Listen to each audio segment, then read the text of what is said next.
Before I say anything else, hear this clearly. I didn't grow up dreaming of saving my family. I grew up calculating their risks. And the day everything snapped, it happened with the kind of cold precision even I hadn't seen coming. My name is Evelyn Hart, 30 years old, and professionally, I get paid to imagine disasters before they happen. Irony is, I never expected my own family to become one. It started on an ordinary Tuesday in Denver. I was finishing a risk report, staring at a coffee I'd forgotten 10 minutes ago, when my phone buzzed with a voicemail from my mother. Her voice wasn't shaky. It wasn't emotional. It was clinical, as if she'd rehearsed every syllable before pressing record. You're not my daughter anymore. You're out. Don't come back. Not a pause. Not a breath. Just a sentence that cut through years of effort like it meant nothing. I didn't call her back. I didn't scream. I didn't cry. I did what my job trained me to do. I assessed the threat, and then I neutralized it. I opened the Hart Property Group portal. My creation, the family LLC built with my hands, my weekends, my financial backbone, and I shut every access they had through me. Purchase authority revoked. Transfer permissions frozen. Signatures locked. Within minutes, the smooth road they'd been driving on using my credit, my income, my work, shattered. I expected silence after that. Instead, the next morning, my entire phone looked like an emergency alarm panel. Dozens of missed calls, desperate texts, and one polished voicemail from a law office. The kind of voicemail that tells you the fire hasn't even started yet. The next morning, Evelyn woke to her phone vibrating like a warning siren. Dozens of missed calls. Mom, Dad, unknown numbers. But the voicemail that froze her in place was from Caleb Monroe. Miss Hart, this is Caleb Monroe, counsel for Graham and Lydia Hart. We have a serious problem. Please call me back. Her stomach twisted. Last night, she had simply locked down her access. Everything legal, everything clean. But now, a storm had begun. She opened the security feed of her building. The early morning footage showed her father lingering outside the glass entrance, staring up toward her unit. He hovered near the buzzer, checked his phone repeatedly, then walked away. Every second felt heavy, like the calm before a hurricane. At the office, Tessa noticed the tension immediately. You look like you're about to blow up that spreadsheet, she said.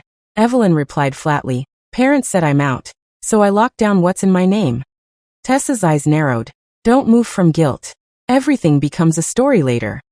Near lunch, an unknown number texted. Heard you pulled out because you're overwhelmed. You okay? The word overwhelmed burned in Evelyn's mind, her sister Marin's favorite disguise. Later at the cafe, one of her father's old friends patted her shoulder.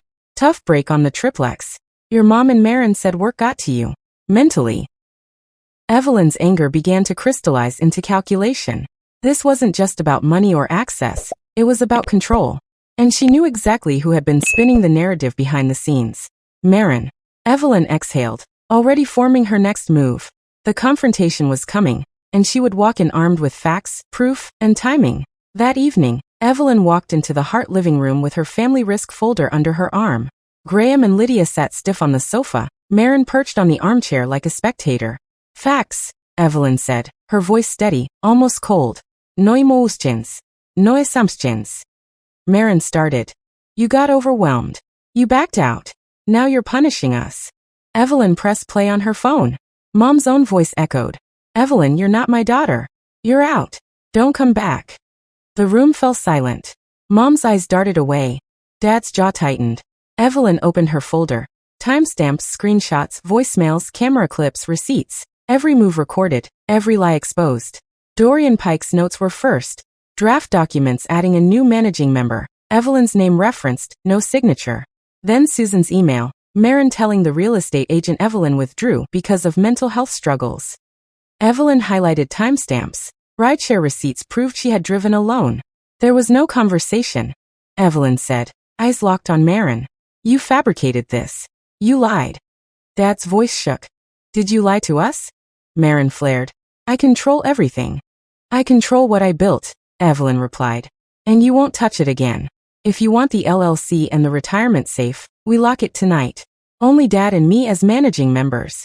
Mama's beneficiary. No changes without unanimous written consent. Caleb Monroe came on speaker. Pens scratched. Clauses clicked into place. Marin tried pleading. Give me a small role. Evelyn's gaze didn't waver. Start with nothing like I did. A tense calm settled. Revenge wasn't yelling. It was structure, proof, and control. Evelyn finally felt the relief of being believed. A month later, Evelyn stood outside the pale brick triplex she had secured. The doors were locked, the numbers clean, every account balanced. Her suitcase of personal items sat in the corner, but it wasn't about her things anymore. It was about control regained. She walked through each unit, checking locks, verifying keys, confirming utilities. Every detail reminded her. She wasn't just shutting out her family from access. She was protecting herself from years of manipulation. Each room echoed with the absence of the chaos she had endured.